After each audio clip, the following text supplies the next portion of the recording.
अस्सलामुअलैकुम to everyone. उम्मीद करता हूँ कि सब लोग खैरियत से होंगे। माशाल्लाह से बहुत बहुत शुक्रिया आप सब लोगों के जो है वो सब्सक्रिप्शन का, और आप लोगों ने कमेंट्स भी किए। तो आपकी कमेंट्स को हाईलाइट करते हुए ही जो है वो मैं ये आइसोमेरिज़म का जो है वो लेक्चर अपलोड कर रहा हूँ। फिर इसके बाद इंशाल्लाह मैं आइसोस्टर का भी लेक्चर अपलोड करूँगा। और काफ़ी दिनों से मैं कोई वीडियो अपलोड नहीं कर रहा था, लेकिन इंशाल्लाह अब हम कॉन्स्टेंटली वीडियो अपलोड करेंगे। और इसी तरह ही आप कमेंट करते रहिएगा और जो है वो लेक्चर्स को सुनते रहिएगा और अपने ग्रेड्स जो है वो इंक्रीज़ करते रहिएगा। बाकी जिस टॉपिक की भी आपको वीडियो चाहिए वो आप उसका जो है वो कमेंट में जो है वो मुझे स्पेसिफ़ाई कर दीजिएगा। इंशाल्लाह मैं विद इन 2 to 3 डेज़ उसकी वीडियोज़ जो है वो अपलोड कर दूँगा। तो बिस्मिल्लाहिर्रहमानिर्रहीम, स्टार्ट करते हैं हम आज का लेक्चर। तो आज के लेक्चर में हम बेसिकली आज के लेक्चर के हमारे मेन ऑब्जेक्टिव्स ये हैं कि हम सबसे पहले ये देखेंगे कि ड्रग का स्ट्रक्चर जो है वो क्यों इम्पॉर्टेंट है।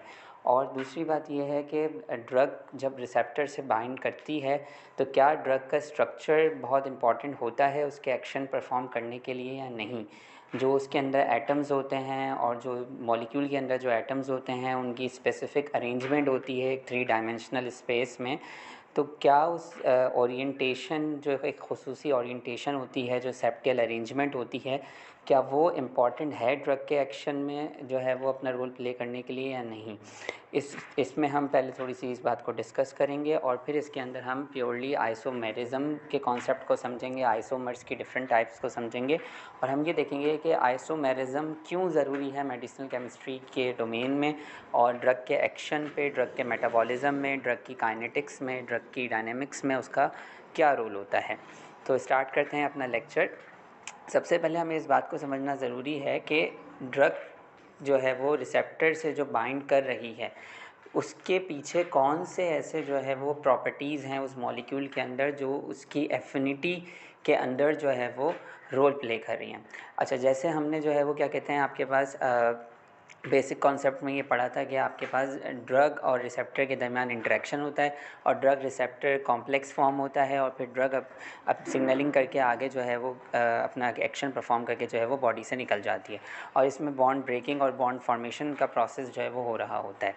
दूसरी बात ये है कि हमने डिफरेंट टाइप के मॉडल्स भी स्टडी किए थे, जिसमें हमने जो है वो की एंड लॉक मॉडल के बारे में भी पढ़ा था कि स्पेसिफ़िक की ही चाहिए होती है स्पेसिफ़िक लॉक को जो है वो अनलॉक करने के लिए, based on it complementary shape के एक स्पेसिफ़िक टाइप की ही जो है वो स्पेसिफ़िक टाइप के लॉक को जो है वो खोलेगी based on it complementary shape. यानी कि जो लॉक की शेप होगी उसके अकॉर्डिंगली ही जो है वो अगर की शेप होगी तो वो जो है वो लॉक क्या हो जाएगा, अनलॉक हो जाएगा। बिल्कुल इसी तरह से स्पेसिफ़िक ड्रग ही जो है वो स्पेसिफ़िक रिसेप्टर से बाइंड करेगी based on it structural features के उसमें कौन से जो है वो फंक्शनल ग्रुप मौजूद हैं, किस पोजीशन पे मौजूद हैं, ये इनकी बेसिस के ऊपर ही ड्रग जो है वो रिसेप्टर से बाइंड करती है और फिट करती है उस 3D कन्फॉर्मेशनल स्पेस में और अपना एक्शन जो है वो परफॉर्म करती है। सिर्फ रिसेप्टर की शेप ही ज़रूरी नहीं होती, ड्रग के मॉलिक्यूल की शेप भी जो है वो परफेक्ट होनी चाहिए कि वो रिसेप्टर के 3 डायमेंशनल स्पेस में जाकर, एक्टिव साइट पर, पॉकेट पर जाकर जो है वो ओरिएंट करे अपने आप को और जो है वो उसमें फ़िट करे और जो है वो बाइंड करके अपना एक्शन जो है वो परफॉर्म करे।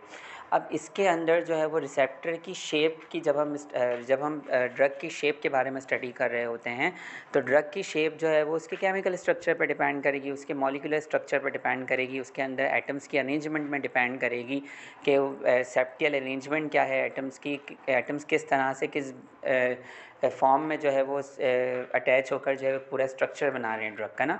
तो ये चीज़ आती है स्टीरियो केमिस्ट्री के अंदर कि जब हम arrangement of atoms with in a drug molecule के बारे में स्टडी करते हैं, उनकी कॉन्फ़िगरेशन के बारे में स्टडी करते हैं, एटम्स की ओरिएंटेशंस के बारे में स्टडी करते हैं, उनकी पोजीशन, उनके कनेक्शंस के बारे में स्टडी करते हैं, तो वो जो है वो स्टीरियो केमिस्ट्री में आती है। और वो जो है वो एटम्स की अरेंजमेंट, एटम्स की पोजीशन जो उस ड्रग को जो है वो इस काबिल बना रही है कि वो जो है वो रिसेप्टर पे जाके अकोमोडेट कर सके, यानी कि उसको एफिनिटी दे रही है, तो वो उसके स्ट्रक्चर से जो है वो उस तरह से लिंक कर रही है। सही है।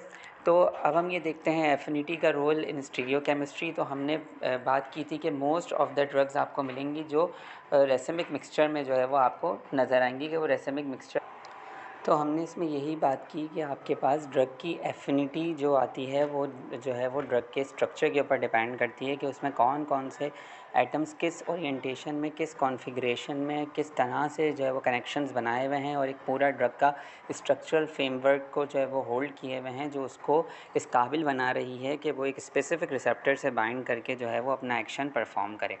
अच्छा, अब यहाँ पर बेसिकली आपके पास बहुत सी ड्रग्स जो होती हैं वो आपको रेसिमिक मिक्सचर में मिलेंगी। रेसिमिक मिक्सचर का मतलब ये है कि वो एक दूसरे के जो है वो इनेंशियोमेरिक पेयर्स होंगे। अब इनेंशियोमर क्या होता है, इनेंशियोमेरिक पेयर्स क्या होते हैं, वो हम आगे जाके डिस्कस करेंगे। बस अभी आप ये समझ लें कि बहुत से जो ड्रग्स होती हैं वो आपके पास जो है वो एक दूसरे की मिरर इमेजेस होती हैं। मिरर इमेजेस का मतलब क्या है, ऐसी दो इमेजेस जो एक दूसरे पे सुपर इम्पोज ना हों। जैसे कि आप अपना राइट हैंड देखें और अपना लेफ़्ट हैंड देखें, तो राइट हैंड और लेफ़्ट हैंड एक दूसरे की क्या है, मिरर इमेजेस हैं और वो एक दूसरे के ऊपर सुपर इम्पोज नहीं हो सकती। तो बिल्कुल इसी तरह से ड्रग मॉलिक्यूल्स में भी जो है वो, जब हम दो ड्रग मॉलिक्यूल्स को, एक ही ड्रग मॉलिक्यूल के दो स्ट्रक्चर्स को जब हम कंपेयर करते हैं तो उनमें क्या होता है, उनमें आपके पास जो है वो फॉर सपोज़ कुछ फंक्शनल ग्रुप्स जो है वो राइट साइड पे होंगे एक ड्रग मॉलिक्यूल में, कुछ फंक्शनल ग्रुप जो है वो लेफ़्ट साइड पे होंगे एक ड्रग मॉलिक्यूल में। तो इसके नतीजे में उन ड्रग मॉलिक्यूल्स की क्या बन जाएंगी, मिरर इमेजेस बन जाएंगी। सही है। सेव उसके अंदर क्या होगा, सेप्टियल अरेंजमेंट ऑफ एटम्स जो है वो चेंज हो जाएगी विद इन 3 डायमेंशनल स्पेस, यानी कि कुछ एटम्स जो है वो आपके पास आपको नज़र आएंगे कि वो राइट साइड पे होंगे और कुछ एटम्स जो है वो लेफ़्ट साइड पे होंगे, लेकिन उनका कनेक्शन टू द एटम जो है वो सेम होगा दोनों पेयर्स के अंदर। सही है। तो उनमें से बेसिकली आपके पास एक ऐसा आइसोमर होगा जो आपके पास बायोलॉजिकली एक्टिव होगा, जो अपना इफ़ेक्ट परफॉर्म करने के लिए जो है वो रिस्पॉन्सिबल होगा, उसे हम कहेंगे यूटोमर। और उन्हीं में से जो बायोलॉजिकली इनएक्टिव होगा, या तो वो टॉक्सिक भी हो सकता है, वो किस तरह से टॉक्सिक हो सकता है वो हम आगे पढ़ेंगे, तो वो कहलाएगा डिस्टोमर। तो यहाँ पर हमने ये बात सीखी कि आपके पास ड्रग जो रेसिमिक मिक्सचर के अंदर जा रही है, रेसिमिक मिक्सचर के अंदर अवेलेबल है, तो उसमें से उसका एक आइसोमर जो है वो बायोलॉजिकली एक्टिव होगा और एक आइसोमर जो है वो बायोलॉजिकली टॉक्सिक भी हो सकता है, या तो वो इनएक्टिव भी हो सकता है, वो कोई एक्टिविटी परफॉर्म नहीं करेगा। तो ये चीज़ हमने यहाँ पर जो है वो स्टडी कर ली। सही है। अच्छा, अब हम ये देखेंगे कि स्टीरियोकेमिस्ट्री का बेसिकली क्या रोल है हमारे पास ड्रग के एक्शन के अंदर, और वो कौन कौन से फैक्टर्स हैं जो कि आपके पास ड्रग के इंटरेक्शन विद द रिसेप्टर पे जाके इफ़ेक्ट प्रोड्यूस कर सकते हैं। सही है। लेकिन उससे पहले हमें ये देखना होगा कि व्हाट इज़ स्टीरियोकेमिस्ट्री। स्टीरियोकेमिस्ट्री का मैंने आपको बताया कि आपके पास एक गिवन स्पेस में, तो मैंने आपको स्टीरियोकेमिस्ट्री की ये बात बताई कि स्टीरियोकेमिस्ट्री बेसिकली आपके पास वो ब्रांच ऑफ केमिस्ट्री है जिसके अंदर हम मॉलिक्यूल के 3 डायमेंशनल स्ट्रक्चर के बारे में स्टडी कर रहे होते हैं कि मॉलिक्यूल का, कोई भी एक मॉलिक्यूल आप उठा लें, उसका स्ट्रक्चरल फ्रेमवर्क कैसा है, कैसे उसके अंदर एटम्स, कौन कौन से टाइप के एलिमेंट्स के एटम्स जो है वो आपस में एक दूसरे के साथ किस टाइप का बॉन्ड बना रहे हैं और किस कॉन्फ़िगरेशन में उन्होंने एक स्पेस के अंदर जो है वो अपने आप को अरेंज किया हुआ है और एक मॉलिक्यूल का स्ट्रक्चर जो है वो बना रहे हैं। सही है। तो अब सवाल ये पैदा होता है कि स्टीरियोकेमिस्ट्री इम्पॉर्टेंट क्यों है, क्योंकि हमने ये बात की कि ड्रग का स्ट्रक्चर ही वो मेन चीज़ है, वो मेन खसूसियत है जो उसको इस काबिल बना रहा है कि वो रिसेप्टर के स्पेसिफ़िक अमाइनो एसिड से बाइंड करे और उनके साथ एक प्रॉपर टाइप का बॉन्ड बनाए, स्पेसिफ़िक बॉन्ड लेंथ का, बॉन्ड एंगल का, स्पेसिफ़िक टाइप का बॉन्ड बनाए, ताकि जो है वो अपने आप को उसके अंदर ओरिएंट कर सके, फिट कर सके और आगे जो है वो अपना इफ़ेक्ट प्रोड्यूस कर सके। यानी कि स्टीरियो केमिस्ट्री जो है वो किससे लिंक कर रही है, structural framework of the structure से। और structural framework of the structure अगर परफेक्ट होगा तो ड्रग उतनी ज़्यादा एफिनिटी रखेगी स्पेसिफिक टाइप ऑफ रिसेप्टर से, तो ड्रग स्पेसिफिक भी होगी, एफिकेशियस भी होगी और डायरेक्टली उसका फार्माकोलॉजिकल इफेक्ट भी हमें उतना ही अच्छा मिलेगा। सही है। अच्छा, अब फ़र्क क्या आता है, फ़र्क ये आता है कि जैसे मैंने आपको बताया कि जब हम रेसिमिक मिक्सचर की बात करते हैं या इन रेसिमिक पेयर्स की बात करते हैं तो उसमें 2 टाइप के हमें आइसोमर्स मिलते हैं। एक आइसोमर जो कि एक्टिव होता है और एक आइसोमर जो कि इनएक्टिव होता है। अब ये जो ओरिएंटेशन ऑफ द एटम्स की चेंजिंग होने की वजह से अब ड्रग के स्ट्रक्चर में फ़र्क आता है, ड्रग की बायोलॉजिकल एक्टिविटी में फ़र्क आता है। और थर्ड बात ये है कि ड्रग की फिज़ायोकेमिकल प्रॉपर्टीज़ में भी फ़र्क आता है। क्यों? क्योंकि जब एटम अपने आप को चेंज करेगा तो स्टेरिक फीचर्स चेंज होंगे। जब स्टेरिक फीचर चेंज होंगे तो van der Waals forces, electrostatic interaction में भी फ़र्क आएगा और जो इंट्रामोलिकुलर बॉन्डिंग होगी ये कंपाउंड की वो भी वीक होगी या तो स्ट्रॉन्ग हो जाएगी। तो इसके नतीजे में जो फिज़ायोकेमिकल प्रॉपर्टीज़ ऑफ ड्रग्स होंगी उन पर भी बहुत ज़्यादा जो है वो फ़र्क आएगा। जब फिज़ायोकेमिकल प्रॉपर्टीज़ ऑफ द ड्रग में फ़र्क आएगा, फिज़ायोकेमिकल प्रॉपर्टीज़ का मतलब क्या है? Boiling point, melting point, volatility, इसके अलावा उसकी पार्टीशन कोफिशिएंट, डिस्ट्रीब्यूशन पे जो अफेक्ट करेगा डायरेक्टली। तो जब उसकी इन सब चीज़ों में फ़र्क आएगा तो अल्टीमेटली कहाँ फ़र्क आएगा? फार्माकोलॉजिकल एक्टिविटी में फ़र्क आएगा। तो इस तरह से स्टीरियोकेमिस्ट्री ड्रग के एक्शन, ड्रग की प्रॉपर्टीज़ पे जो है वो बेसिकली आपके पास लिंक करती है। यानी कि अगर एक ड्रग को इतना ज़्यादा एफिकेशियस होना है, उसको एक अच्छा फार्माकोलॉजिकल इफेक्ट प्रोड्यूस करना है, अगर उसको स्पेसिफिकली जाके बाइंड करना है तो उसका स्ट्रक्चरल फ्रेमवर्क इतना सूटेबल होना चाहिए, इतना परफेक्ट होना चाहिए कि वो प्रॉपर्ली उस रिसेप्टर पे जाके ओरिएंट हो सके और अपना डिज़ायर्ड थेरेपेटिक इफेक्ट जो है वो प्रोड्यूस कर सके। सही है। अच्छा, अब हम आते हैं स्ट्रक्चरल फीचर्स में और डेप्थ में। अब हम प्योरली स्टीरियोकेमिस्ट्री स्टार्ट कर रहे हैं जिसमें हम सबसे पहले बात करेंगे आइसोमर्स के बारे में। आप आइसोमर्स का कॉन्सेप्ट बेसिक 9th क्लास से ही ले चुके हैं। क्या आइसोमर्स क्या होते हैं? बेसिकली आइसोमर्स वो मॉलिक्यूल्स होते हैं जिनका मॉलिक्यूलर फार्मूला जो है वो सिमिलर होता है लेकिन उनका स्ट्रक्चरल फार्मूला जो है वो डिफरेंट होता है। अब स्ट्रक्चरल फार्मूला डिफरेंस दो चीज़ों के ज़रिए हो सकता है। या तो उनके अंदर एटम्स जो कनेक्ट हुए हुए हैं डिफरेंट एटम से उनकी पोजीशन में कोई फ़र्क आए, या तो उनकी सेप्टियल अरेंजमेंट ही चेंज हो जाए with in the 3 dimensional space. अब ये सेप्टियल अरेंजमेंट और कॉन्फ़िगरेशन में क्या फ़र्क है ये हम अभी डेप्थ में स्टडी करते हैं। तो यहाँ पर आइसोमर्स का हमने डेफिनेशन के बारे में पढ़ा और आइसोमर्स को फिर हमने दो ब्रॉडर कैटेगरीज़ में जो है वो डिवाइड कर दिया। एक वो आइसोमर्स हैं जिन्हें हम कहते हैं कॉन्स्टिट्यूशनल आइसोमर्स या स्ट्रक्चरल आइसोमर्स।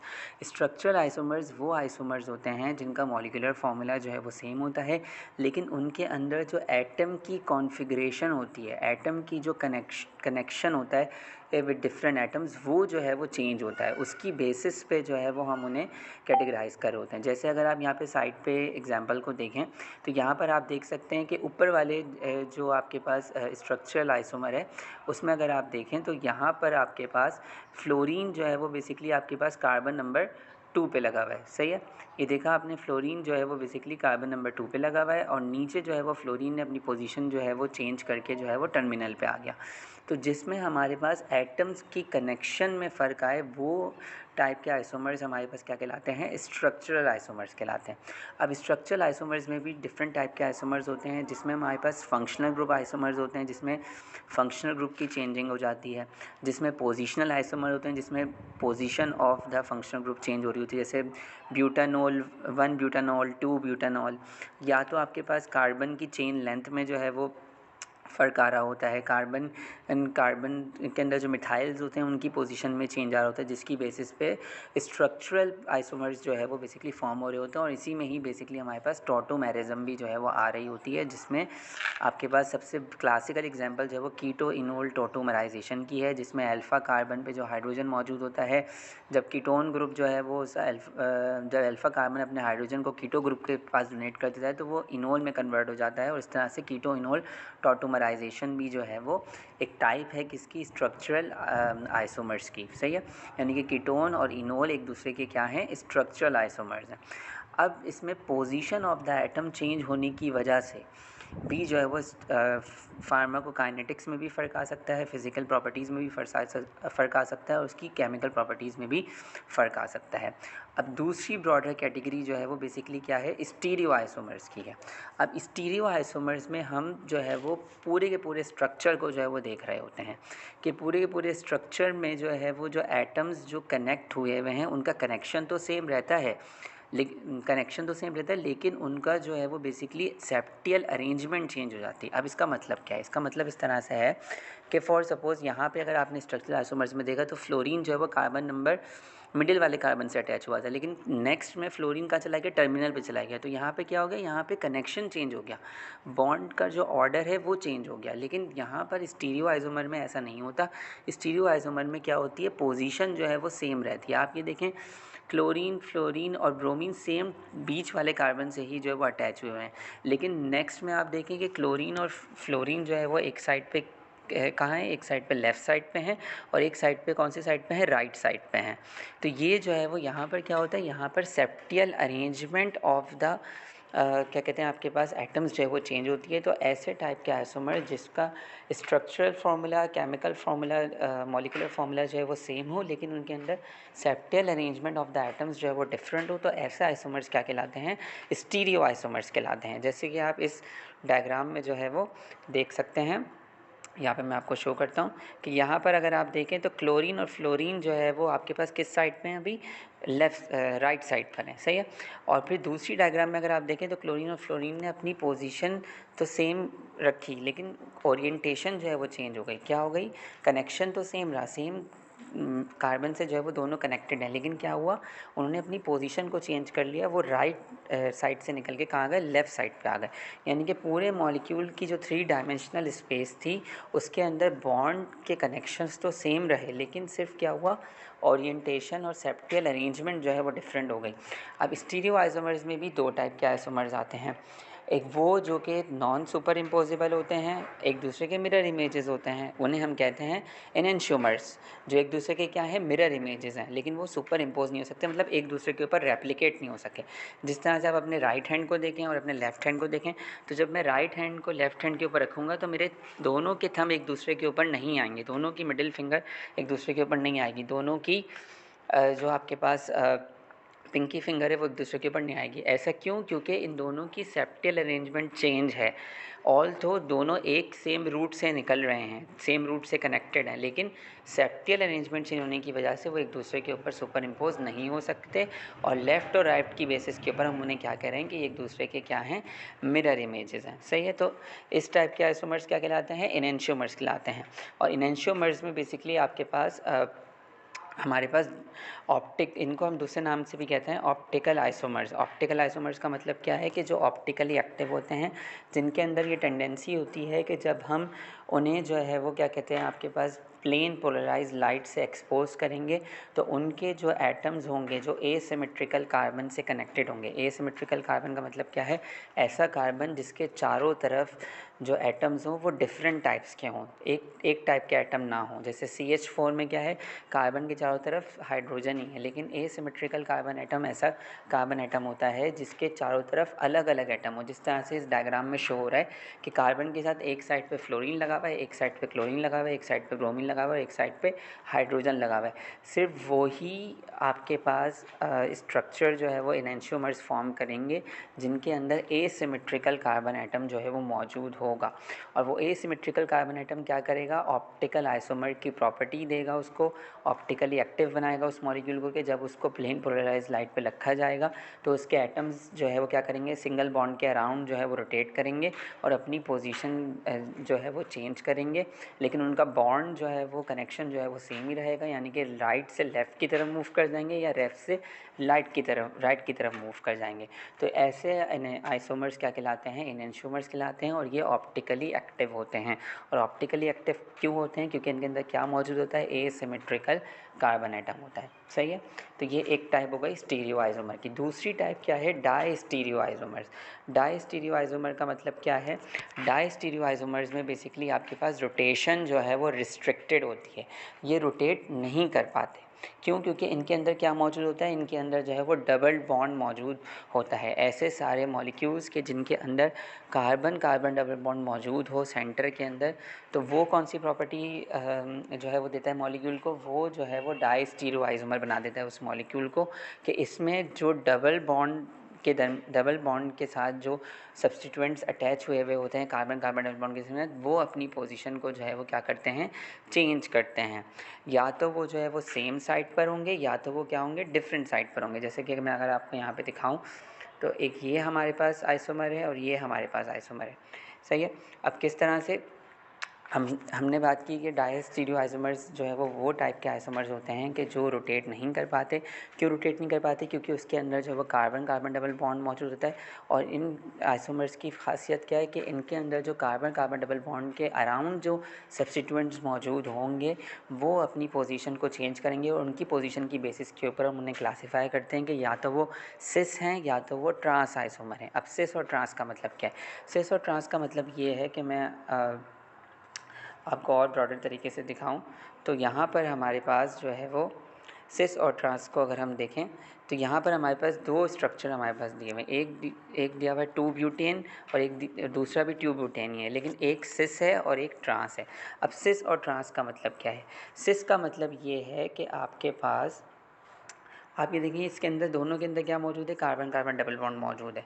तो जब जहाँ carbon carbon double bond involve हो जाता है वहाँ पे रोटेशन जो है वो क्या हो जाती है? रिस्ट्रिक्टेड हो जाती है। अब ये मॉलिक्यूल क्या करेगा? रोटेट नहीं कर पाएगा। सही है।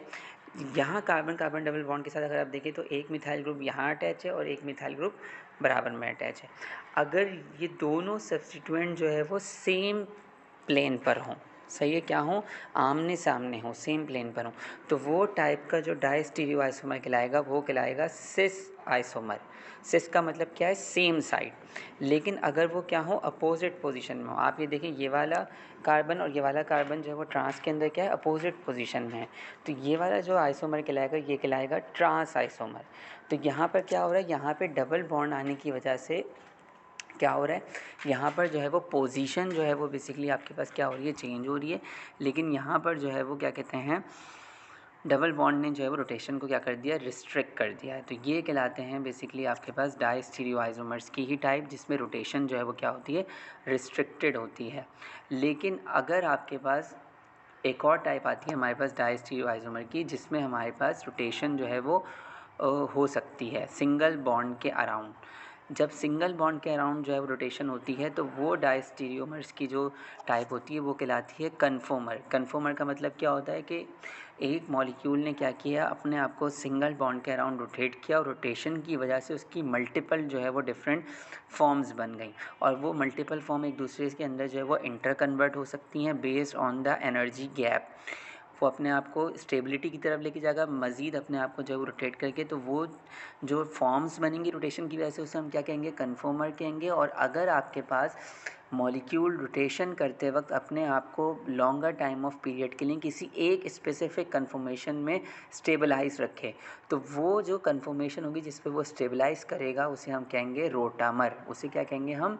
रोटामर कहेंगे। कन्फर्मर का मतलब मैंने आपको बताया है कि जब सिंगल बॉन्ड के अराउंड रोटेशन होती चली जाएगी तो डिफरेंट टाइप के मॉलिक्यूल्स की फॉर्म बनती जाएंगी। तो वो जो डिफरेंट टाइप के मॉलिक्यूल्स की फॉर्म बनती जाएंगी उनके दरमियान एनर्जी डिफरेंस जो है वो क्या होगा? डिफरेंस होगा, जिसकी वजह से वो कन्फर्मर कहलाएगा। लेकिन अगर मॉलिक्यूल जो है वो अपने आप को लॉन्गर टाइम ऑफ पीरियड के लिए किसी एक स्टेबल कन्फर्मेशन में अपने आप को जो है वो स्टेबलाइज कर ले तो वो जो स्पेसिफिक टाइप का आइसोमर कहलाएगा वो कहलाएगा रोटामर। तो ये सब चीज़ें हम डिटेल में जो है वो आगे जो है वो स्टडी करेंगे। यहाँ पे मैंने आपको बस बेसिक कॉन्सेप्ट जो है वो दे दिया आइसोमर्स और उनकी टाइप्स का। सही है। यही हमने बात की कि स्ट्रक्चरल आइसोमर्स होते हैं, ज्योमेट्रिक आइसोमर्स होते हैं और इनेंशियोमर्स होते हैं। स्ट्रक्चरल आइसोमर्स में मैंने आपको बताया कि आपके पास जो है वो उनका मॉलिक्यूलर फार्मूला जो है वो सेम होगा, लेकिन स्ट्रक्चरल फार्मूला डिफरेंट होगा based on the connection of the atom. के एटम जो है वो एक जगह जो है वो मिडिल में कनेक्ट होगा तो कहीं जो है वो दूसरे आइसोमर में जो है वो कहाँ कनेक्ट होगा? टर्मिनल पे आ जाएगा। अगर वो ब्रांचिंग है तो वो branching for suppose 2 di methyl जो है वो हेक्सेन है, तो इस तरह से क्या हो जाएगी? 2 3 डाई मिथाइल हेक्सेन। तो क्या हो गया? कनेक्शन जो है वो बेसिकली आपके पास चेंज हो गया। तो ये स्ट्रक्चरल आइसोमर्स कहलाते हैं। फिर ज्योमेट्रिक आइसोमर में मैंने बताया कि डबल बॉन्ड के अराउंड जो है वो रोटेशन जो है वो रिस्ट्रिक्टिव होगी, तो आपके पास ज्योमेट्री ऑफ द मॉलिक्यूल जो है वो चेंज हो जाएगी। या तो वो सेम प्लेन पे होंगे या तो वो डिफरेंट प्लेन पे होंगे या अपोजिट प्लेन पे होंगे। और इनेंशियोमर्स में मैंने आपको बताया कि एसिमेट्रिकल कार्बन एटम का होना जो है वो ज़रूरी होता है, जिसकी वजह से सिंगल बॉन्ड के अराउंड जो है वो जब प्लेन पोलराइज लाइट पड़ती है उस मॉलिक्यूल पे तो वो जो है वो क्या करता है? रोटेट करता है। रोटेट करने की वजह से वो अपनी ओरिएंटेशन को जो है वो चेंज करता है, जिसकी बेसिस पर जो है वो हम उसको क्लासीफाई करते हैं कि या तो वो डेक्स्ट्रो रोटेटरी है या तो वो लीवो रोटेटरी है। अगर वो प्लेन पोलराइज लाइट पड़ने की वजह से जो है वो राइट साइड पर रोटेट करता है तो उसे हम कहते हैं डी आइसोमर, यानी कि उसने अपने आप को राइट साइड पे जो है वो शिफ्ट कर दिया। और अगर वो प्लेन पोलराइज लाइट पड़ने की वजह से लेफ़्ट साइड पर रोटेट करते हैं तो हम कहते हैं लीवो रोटेटरी या एल आइसोमर। तो ये 3 जो है वो टाइप्स ऑफ आइसोमर्स जो है वो हमने यहाँ पे स्टडी कर लिए। सही है। अच्छा, इसके अलावा अगर हम और ब्रॉडर टर्म पे जाएं तो हमने बात की कि हमारे पास स्ट्रक्चरल आइसोमर्स आ गए। स्ट्रक्चरल आइसोमर्स के बाद हमने पढ़ा स्टीरियो आइसोमर्स। अब स्टीरियो आइसोमर्स में बेसिकली हमने 2 चीज़ें पढ़ी थी कि आपके पास या तो वो जो है वो डायस्टीरियोमर्स होंगे या तो वो जो है वो क्या कहते हैं आपके पास इनएंशियोमर्स होंगे। तो स्टीरियो आइसोमर का दूसरा नाम जो होता है बेसिकली वो क्या कहलाता है, कॉन्फिग्रेशनल आइसोमर्स। कॉन्फिग्रेशनल आइसोमर्स इस टाइप के स्टीरियो आइसोमर्स होते हैं जो आपके पास रोटेट नहीं कर सकते, एक दूसरे के अराउंड रोटेशन नहीं हो सकती सिंगल बॉन्ड में। सही है। तो इसमें हमारे पास 2 टाइप के आते हैं, एक ज्योमेट्रिक आइसोमर्स आते हैं और एक ऑप्टिकल आइसोमर्स आते हैं।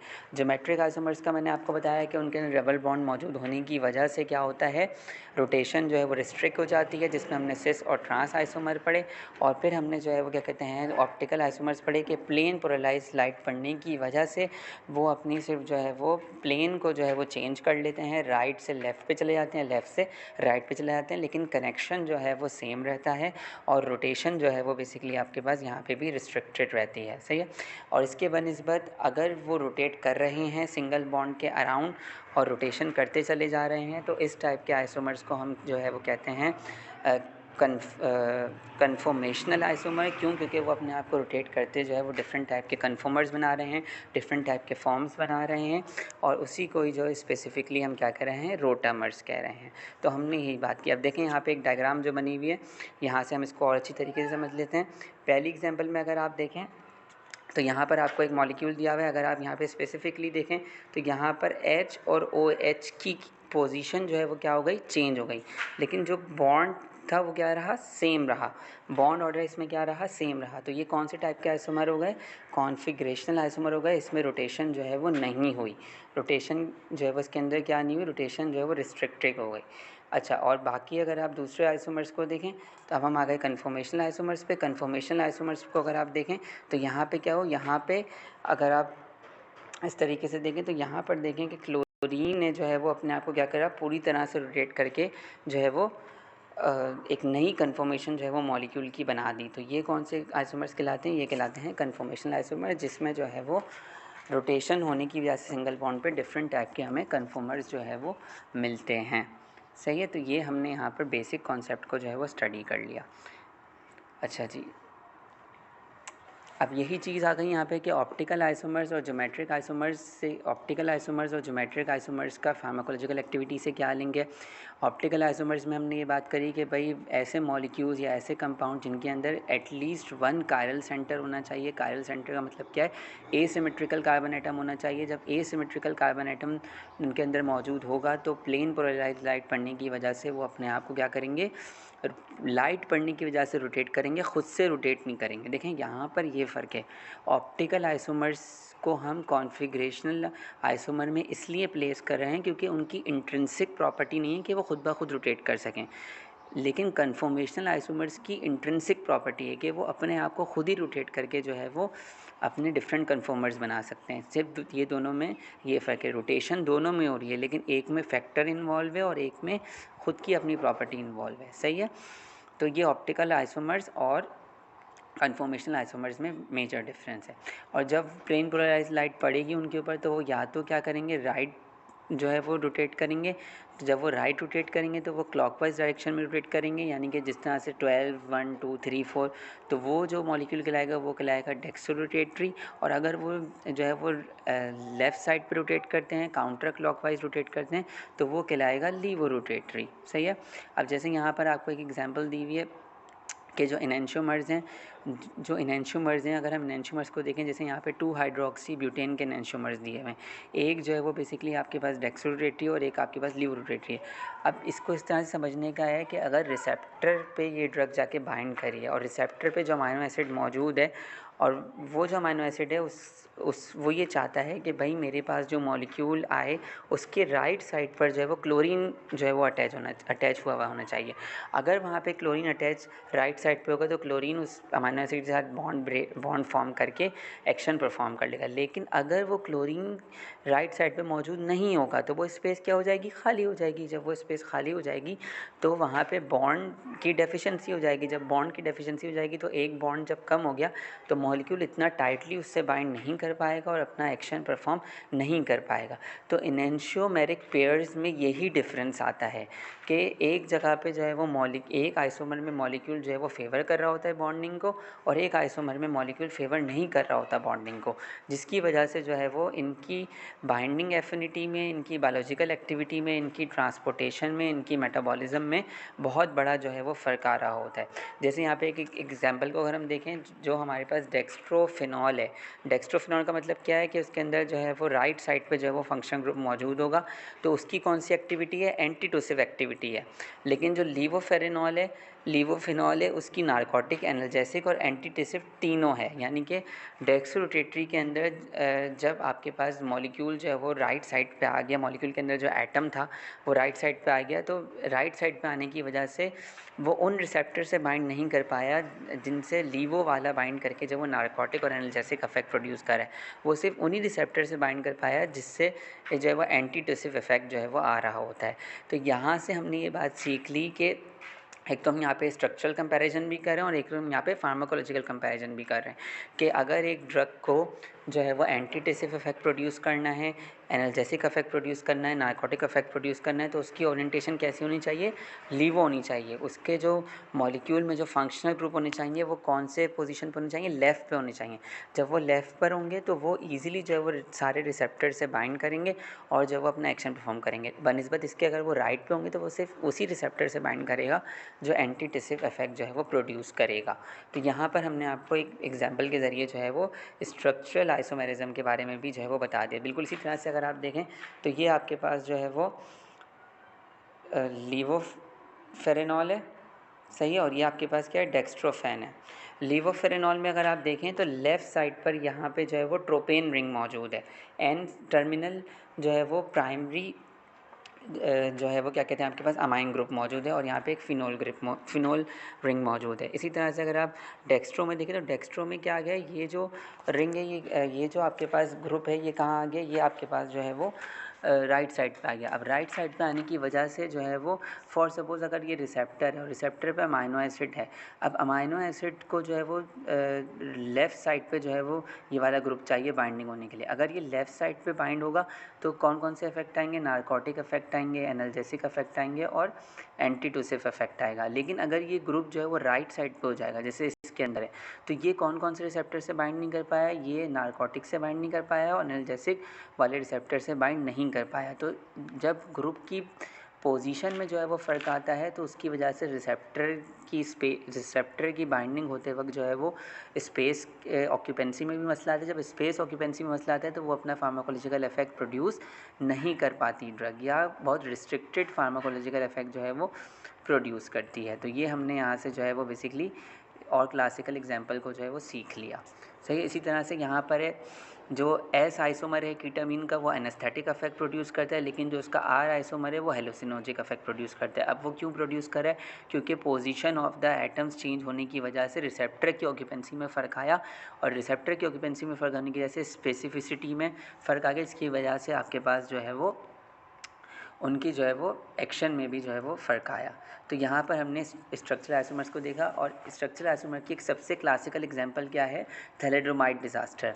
थैलेडोमाइड डिज़ास्टर क्या था, बेसिकली ये था कि आपके पास लेट 90s के अंदर बेसिकली आपके पास जर्मनी के अंदर जो है वो क्या कहते हैं, जब मोस्ट ऑफ़ द लेडीज़ जो है वो प्रेग्नेंट होती थी तो वो जो है वो मोशन सिकनेस या मॉर्निंग सिकनेस का जो है वो बेसिकली उनको जो है वो साइड इफ़ेक्ट आता था प्रेगनेंसी से रिलेटेड। तो इसके लिए वो क्या यूज़ करती थी, थैलेडोमाइड यूज़ कर रही थी। लेकिन थैलेडोमाइड यूज़ करने की वजह से जो है वो क्या हुआ, जब उनके बेबीज़ जो है वो बॉर्न हुए तो उनके अंदर जो है वो बोन डिफॉर्मिटी, मेल फॉर्मेशंस जो है वो आने लगी। मैलफॉर्मेशंस आने लगी तो उस पर जब रिसर्च हुई तो रिसर्च होकर पता चला कि जो लेडीज़ थैलेडोमाइड यूज़ कर रही थी तो वो थैलेडोमाइड जो है वो बेसिकली रेसिमिक मिक्सचर में मौजूद थी।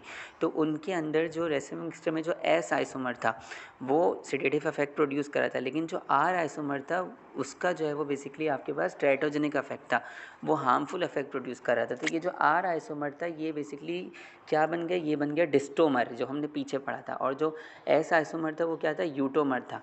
तो वहाँ से फिर इस स्टडी को जो है वो कंडक्ट किया गया कि अगर रेसिमिक मिक्सचर में ड्रग एडमिनिस्टर की जा रही है तो सबसे पहले हमें ये देखना होगा कि उन रेसिमिक मिक्सचर में जो आइसोमर है वो बायोलॉजिकली एक आइसोमर बायोलॉजिकली इनएक्टिव है या नहीं। अगर वो एक आइसोमर बायोलॉजिकली इनएक्टिव नहीं है तो फिर हम उन ड्रग्स को जो है वो सेपरेट मॉलिक्यूल्स करके जो है वो हम देंगे तो वो इफेक्टिव होगी। अगर हम साथ दे देंगे तो क्या इफेक्ट आएगा, जो है वो टॉक्सिकोलॉजिकल इफेक्ट आएगा। अब इसी तरह से यहाँ पर एक बहुत अच्छी क्लासिकल एग्जांपल दी हुई है कि जो सूडोएफ्रेड्रिन है वो एक, यहाँ पे सूडोएफ्रेड्रिन को अगर आप देखें तो ये वाला सूडोएफ्रेड्रिन और ये वाला सूडोएफ्रेड्रिन जो है वो एक दूसरे के क्या हैं, एनेंशियोमर्स हैं। एनेंशियोमर्स का मतलब क्या है कि एक जो है वो यहाँ पे अगर आप देखें तो H और OH जो है वो यहाँ पे लेफ़्ट साइड पर है और यहाँ पे किस साइड पर आ गया, राइट साइड पर आ गया H और OH। तो ये क्या होगा, एक दूसरे के एनेंशियोमर होगा। ये जो है वो L आइसोमर है और ये आपके पास इसका R आइसोमर है। और अगर हम इसको कंपेयर करें एफिड्रिन से तो एफिड्रिन और सूडोएफ्रेड्रिन एक दूसरे के क्या हैं, ये जो है वो बेसिकली डायस्टीरियोमर्स है। डायस्टीरियोमर्स का मतलब क्या था कि इनमें आपके पास जो है वो सब्स्टिट्यूएंट्स जो होंगे वो क्या होंगे, वो जो है वो बेसिकली आपके पास ऐसे अपोजिट साइड पे होंगे। अगर आप यहाँ पे देखें तो यहाँ पर बेसिकली जो CH3 और H जो है वो बेसिकली क्या है, सेम प्लेन पर हैं, और H और H जो है वो बेसिकली कौन से प्लेन पर हैं, जो है वो आपके पास अपोजिट प्लेन पर हैं। और यहाँ पर अगर आप देखें तो ये सेम प्लेन पे आ गए, तो एक दूसरे के क्या होगा, डायस्टीरियोमर्स होगा। इसी तरह से एफिड्रिन और दोनों एफिड्रिन क्या है, ये दोनों जो है वो बेसिकली आपके पास इनेंशियोमर्स हैं। क्यों इनेंशियोमर्स हैं, क्योंकि यहाँ पर भी H और OH की अगर आप पोजीशन को देखें तो लेफ़्ट और राइट वाली कहानी है। इसी तरह से सूडोएफ्रेड्रिन, L सूडोएफ्रेड्रिन और L एफ्रेड्रिन ये दूसरे के डायस्टीरियो आइसोमर्स हैं। क्यों, क्योंकि इनके अंदर जो है वो बेसिकली आपके पास पोजीशन ऑफ द सब्स्टिट्यूएंट जो है वो बेसिकली क्या है, डिफरेंट है। एक में सेम साइड पर है और एक में अपोजिट साइड पर है। तो ये चीज़ जो है वो इस तरह से हमने यहाँ पे क्लासिकल जो है वो एग्जांपल जो है वो आपको यहाँ पे समझा दी। तो ये आपके पास इस तरह से structural features of the drug जो है वो बहुत इंपॉर्टेंट रोल प्ले करते हैं ड्रग की जो है वो फार्माकोलॉजिकल एक्टिविटी के अंदर। तो यहाँ पर हम अपने पहले लेक्चर को जो है वो वाइंड अप करते हैं, जिसमें हमने अभी ऑप्टिकली आइसोमर्स को कम्प्लीटली जो है वो डिस्कस किया। अब हम नेक्स्ट में जो है वो ज्योमेट्रिक आइसोमर्स पे जाएंगे और जो है वो बेसिकली आपके पास कन्फॉर्मर्स पे जाएंगे, जिसमें हम डिफरेंट कन्फॉर्मेशनल आइसोमर्स के बारे में स्टडी करेंगे।